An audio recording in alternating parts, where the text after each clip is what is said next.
अच्छा, आज का टॉपिक हमारा बहुत ज़्यादा इंपॉर्टेंट होने वाला है। जर्नल के बिना तो अकाउंट्स हो ही नहीं सकती। तो कैसे जर्नल का फॉर्मेट है, कैसे उसको समझा जाता है, क्या उसके बेसिक्स है, सब हम सीखेंगे। और आज की जो क्लास रहने वाली है वो बस बेसिक कंसेप्ट्स के बारे में रहने वाली है कि हमारे क्या क्या जर्नल के बेसिक कंसेप्ट्स होते हैं। तो आज हम उसके बारे में बेसिकली डिस्कस करेंगे। तो जर्नल, अगर तुम्हें कुछ नहीं पता तो पहले खाली इतना बता दूं, जर्नल का मतलब है डेली ट्रांजेक्शन्स को रिकॉर्ड करना। तो अकाउंटेंट की जो फर्स्ट कॉपी होती है या फर्स्ट वो जहाँ पे मेंटेन करता है रिकॉर्ड्स को, उस कॉपी का नाम है जर्नल। तो रोज के ट्रांजैक्शंस इसमें लिखे जाते हैं। 1 अप्रैल को क्या हो रहा है, 2 अप्रैल को क्या हो रहा है, पूरे साल में जितने भी ट्रांजैक्शंस हो रहे हैं वो सारे के सारे ट्रांजैक्शंस को एक जगह पे लिखा जाएगा। उस कॉपी का नाम, उस बुक का नाम क्या है तुम्हारा? जर्नल। तो जर्नलाइज करना मतलब है डेली के ट्रांजैक्शंस को रिकॉर्ड करना। तो लिखने का क्या तरीका होता है वो हम इसके अंदर सीखेंगे। तो अगर तुम्हें थोड़ा सा देखो जर्नल दिखता कैसे है, जो भी हमें फिलहाल पता नहीं, अगर तुम्हें थोड़ा सा खाली ब्रीफ आइडिया दूं तो जर्नल का फॉर्मेट कुछ इस तरीके से होता है। उसमें क्या क्या होगा तुम्हारा, ऊपर कंपनी का नाम, ये सब सब अब आज हम डिस्कस करेंगे। खाली इतना बता रहा हूं, हर एक एंट्री में 2 चीजें रिकॉर्ड होती हैं, एक ऊपर और एक नीचे। ऊपर वाली साइड को हम कहते हैं डेबिट साइड और नीचे वाली साइड को हम क्या बोलेंगे? Credit side. तो तुम्हारी बुक का नाम तुम्हें पता है डबल एंट्री बुक कीपिंग, यानी each and every transaction will have 2 aspects, एक डेबिट होगा एक क्रेडिट होगा। तो किसको डेबिट करना है, किसको क्रेडिट करना है? डेबिट और क्रेडिट इटालियन वर्ड्स है जो कि डेबिटो और क्रेडिटो से आए हैं, तो इन्हीं को शॉर्ट करके हम डेबिट और क्रेडिट बोल रहे हैं। तो हमें डेबिट और क्रेडिट सिर्फ साइड्स के नाम है, ये ध्यान रखना है।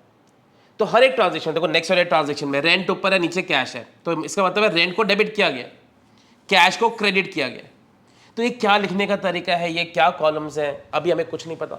आज हम पूरा सीखेंगे फॉर्मेट के बारे में, किसको डेबिट करना है किसको क्रेडिट करना है उसके बारे में। तो सारे रूल्स देखेंगे। खाली तुम्हें एक पिक्चर दिखा रहा था कि एक्चुअली जर्नल कैसा दिखता है। कैसे डिसाइड करें किसको डेबिट करना है किसको क्रेडिट करना है, उसके 2 अप्रोच हैं। एक है ट्रेडिशनल अप्रोच जो पुराना था, उससे बेटर अप्रोच है मॉडर्न अप्रोच। तो तुम कोई भी एक फॉर्मेट से सीख सकते हो। तो अभी फिलहाल जो हम सीखने जा रहे हैं, क्योंकि ये बहुत ज़्यादा ईजी और बहुत ज़्यादा बेटर मेथड है, तो हम कौन सा मेथड सीखेंगे? Modern approach. इसमें तुम्हें ये बताया जाएगा कि हम कैसे डिसाइड करें किसको डेबिट करना है किसको क्रेडिट करना है। ये तो पता चल गया, चलो जर्नल में 2 साइड्स हैं, एक डेबिट है एक क्रेडिट है, हम कैसे डिसाइड करें किसको डेबिट करना है किसको क्रेडिट। तो ये जो स्लाइड है ये तुम्हारी हमेशा अकाउंटेंसी की सबसे इंपॉर्टेंट स्लाइड होगी, भले तुम सीए कर रहे हो या कुछ भी कर रहे हो, क्योंकि ये कंसेप्ट हमेशा लाइफ टाइम तुम्हें काम आएगा। तो क्या कंसेप्ट है? हमारी 5 कैटेगरीज होती हैं, एसेट्स, लायबिलिटीज, कैपिटल, एक्सपेंस और इनकम्स। एसेट का और एक्सपेंस का सेम रूल होगा, इन तीनों का तुम्हारा सेम रूल होगा। तो क्या रूल्स हैं अगर बात करें तो? अच्छा, पहले एसेट्स में क्या क्या होता है तुम्हारे? Land, building, machinery, furniture, cash, ये सब तुम्हारे एसेट्स हैं। लायबिलिटीज क्या होती है? जो भी पैसा हम किसी को ओ करते हैं, हमारे क्रेडिटर्स हैं, हमने किसी से लोन ले लिया, ये सब हमारी लायबिलिटीज है। कैपिटल क्या होती है? Amount invested by owner is known as capital. तो कैपिटल का अलग से कैटेगरी है। हमारे सारे एक्सपेंसेस, डेली के रेंट, सैलरी, वेजेस, ये सब हमारे खर्चों के नाम है। हमारे इनकम्स, हमने सेल्स कर दी, हमारी इनकम है। हमें कमीशन मिल गई, हमारी इनकम है। हमें कोई डिस्काउंट दे रहा है, हमारी इनकम है। तो ये 5 कैटेगरीज है तुम्हारी। तो ये पांचों कैटेगरीज में क्या रूल फॉलो होता है अब जरा वो देखते हैं। इन दोनों का सेम रूल फॉलो होगा। क्या रूल है? जब भी ये बढ़ेंगे तो ये डेबिट होंगे और जब भी ये कम होंगे ये क्रेडिट हो जाएंगे। तो ये एसेट का भी रूल है, ये एक्सपेंस का भी रूल है, सेम रूल है। जब भी बढ़ेगा तो डेबिट, जब भी कम होगा तो क्रेडिट। इन तीनों का सेम रूल होगा। जब भी तुम्हारे ये तीनों बढ़ेंगे तो क्या हो जाएंगे? क्रेडिट। कम हो जाएंगे तो क्या हो जाएंगे? डेबिट। तो ये हमारा रूल शुरू से बना हुआ है कि हमें क्या रूल फॉलो करना है, किसको डेबिट करना है किसको क्रेडिट करना है। तो assets and expenses whenever they increase they will be shown on debit side, whenever they decrease they will be shown on credit side. Debit और क्रेडिट फिर कह रहा हूं साइड्स के नाम है तुम्हारे। इनका क्या रूल है? जब बढ़ेंगे तो क्रेडिट, कम होंगे तो डेबिट। तो एक एग्जांपल से समझते हैं। हमने सपोज को मशीनरी परचेज करी है। अब मशीनरी परचेज करने में मशीनरी हमारी बढ़ रही है, मशीनरी हमारा एसेट है।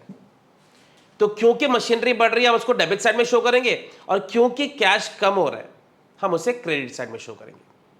तो मशीनरी में हमारा एसेट है, कैश भी हमारा एसेट है, मगर एक एसेट बढ़ रहा है एक एसेट कम हो रहा है। एसेट का क्या रूल था? बढ़ेगा तो डेबिट, कम होगा तो क्रेडिट।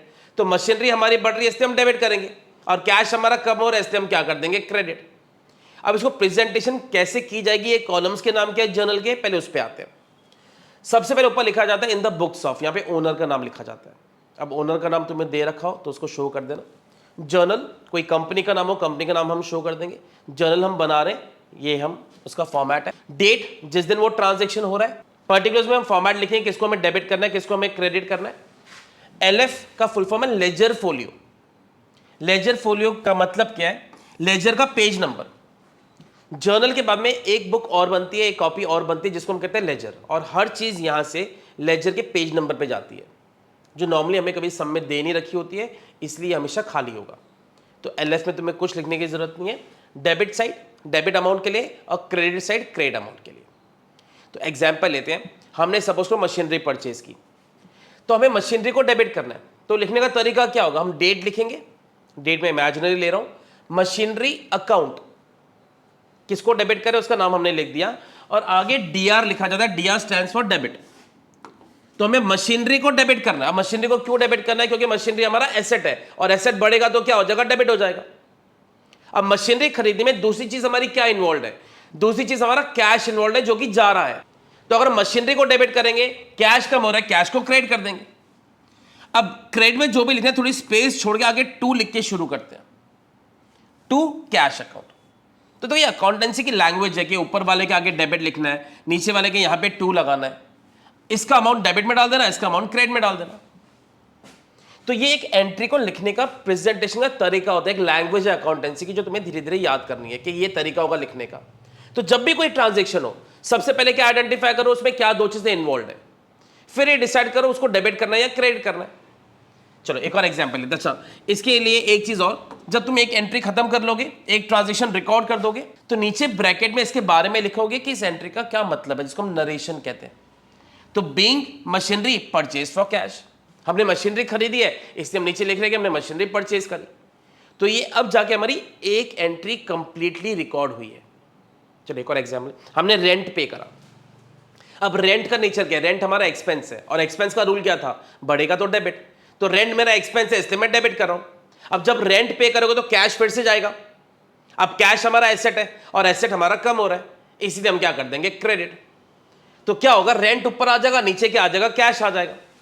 तो इमेजिनरी डेट ले रहा हूं, सपोज को 3 अप्रैल को ये ट्रांजेक्शन है, तो हम लिखेंगे rent account debit to cash account, फिर से अमाउंट लिख दो, फिर से नरेशन बीइंग रेंट पेड। एक और एग्जांपल, हमने गुड्स खरीदे। अब गुड्स खरीदने में कैश फिर से जा रहा है और गुड्स आ रहे हैं। अकाउंटेंसी में गुड्स कभी वर्ड यूज नहीं होता। जब गुड्स खरीदेंगे उसको हम परचेज बोलेंगे, जब गुड्स बेचेंगे उसको हम सेल्स बोलेंगे। तो अगर तुम गुड्स खरीद रहे हो तो परचेज हमारा एक्सपेंस है, इसलिए डेबिट हो जाएगा। एक्सपेंस का हमारा क्या रूल था? बढ़ेगा तो डेबिट, कम होगा तो क्रेडिट। अब एक्सपेंस हमारा बढ़ रहा है क्योंकि हम गुड्स खरीद रहे हैं, तो तुम क्या करोगे? ऊपर लिख दोगे परचेज अकाउंट डेबिट, हम परचेज को डेबिट कर रहे हैं। नीचे क्या लिख दोगे? To cash account. अब परचेज को हमने क्यों डेबिट किया? क्योंकि हमारा एक्सपेंस है, एक्सपेंस बढ़ेगा तो हमारा क्या हो जाएगा? डेबिट हो जाएगा। देखो सेम रूल है, रेंट भी हमारा एक्सपेंस था, परचेज भी हमारा एक्सपेंस है। गुड्स खरीदते हुए क्या वर्ड यूज करना है तुम्हें? परचेजेस। नीचे नरेशन लिख दो।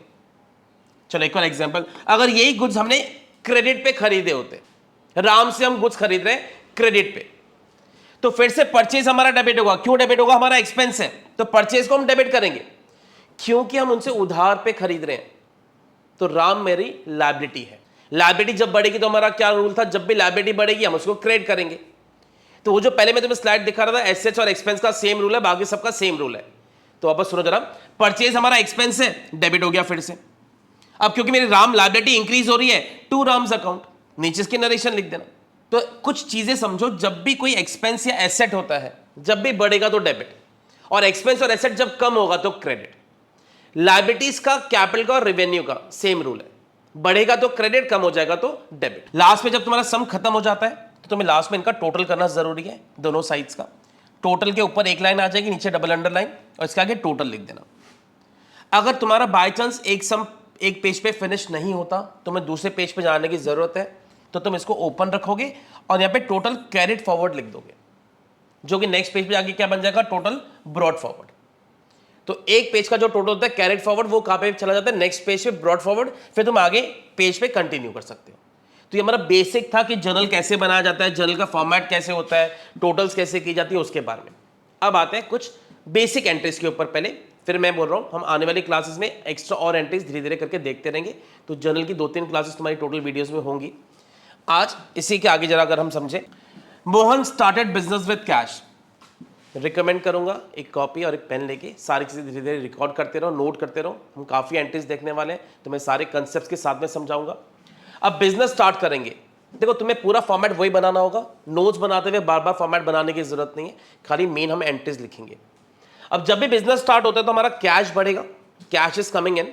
हमेशा बिजनेस के पॉइंट ऑफ व्यू से अकाउंट्स बनाए जाते हैं, तो पैसा हमारे पास आ रहा है, तो कैश को हम क्या कर देंगे, डेबिट।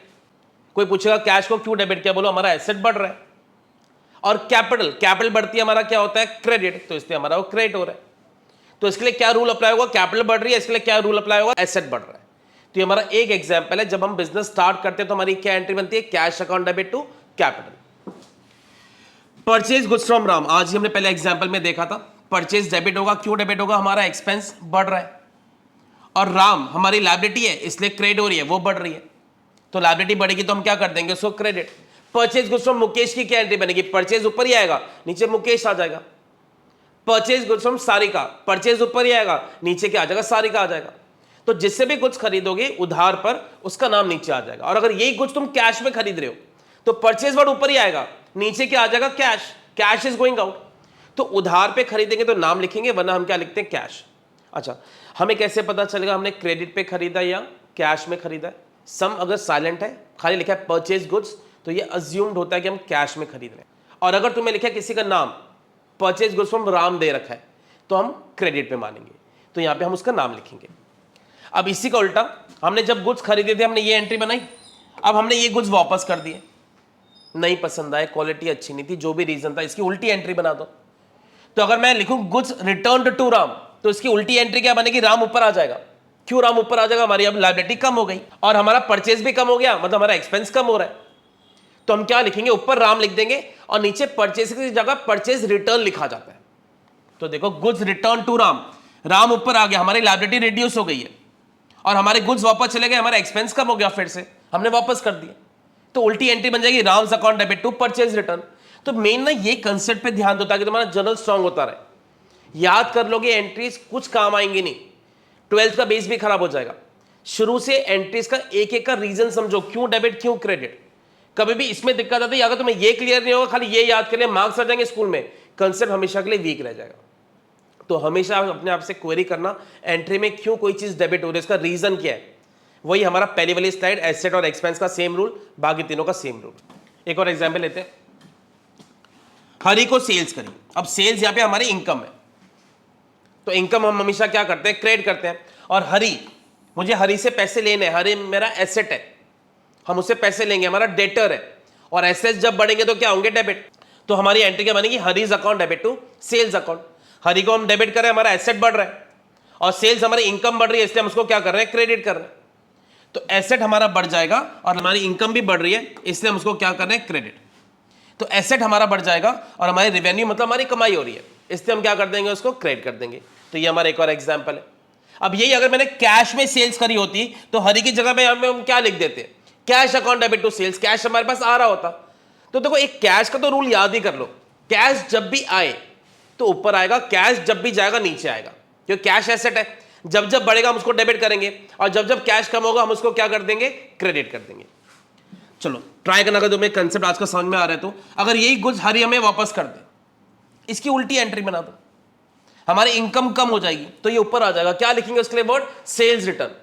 और नीचे एसेट भी हमारा कम हो जाएगा, हरी हमारा डेटर था, उसने गुड्स वापस कर दिए, अब मेरा वो एसेट नहीं रहा, तो वो रिड्यूस हो जाएगा। तो क्या एंट्री बनेगी, गुड्स रिटर्न्ड बाय हरी, उसने वापस कर दिया, उल्टी एंट्री बना दो, sales return account debit to Hari. Sales return हमारी इनकम कम हो गई और हरी मेरा एसेट कम हो गया। तो परचेज और सेल्स की जो एंट्री बनती है ना रिटर्न्स की, तुम्हारी उल्टी एंट्री बनती है। चलो एक और एग्जांपल और आज का, रेंट पे करा, कैश जाएगा, रेंट हमारा एक्सपेंस है, तो क्या एंट्री बनाएंगे, rent account debit to cash. Rent क्यों ऊपर आया, एक्सपेंस बढ़ रहा है, कैश नीचे क्यों आया, हमारा एसेट कम हो गया। तो आज मैं बेसिकली तुम्हारी खाली जो मेन बेसिक एंट्रीज हैं जो ज्यादातर बुक में दे रखी हैं, पहले वो कवर करेंगे। एक और एंट्री चलो आज की लास्ट, हमने कमीशन रिसीव करी, cash is coming in, cash हमारे पास आ रहा है, कैश को ऊपर लिख दो। क्यों कैश को ऊपर लिखा, एसेट बढ़ रहा है, और कमीशन हमारी इनकम है, हमारी इनकम बढ़ रही है, इसलिए हम क्या कर देंगे, क्रेडिट कर देंगे। तो होपफुली तुम्हें बेसिक समझ में आया कि अकाउंट्स में जर्नल एंट्रीज का कंसेप्ट क्या है। कंसेप्ट एसेट और एक्सपेंस का सेम है, बाकी तीनों का, लायबिलिटीज का, कैपिटल का, रेवेन्यू का तुम्हारा सेम है। तो होपफुली आज की क्लास में तुम्हें जर्नल के कंसेप्ट से रिलेटेड कुछ भी इशू नहीं रहेगा। Thank you so much.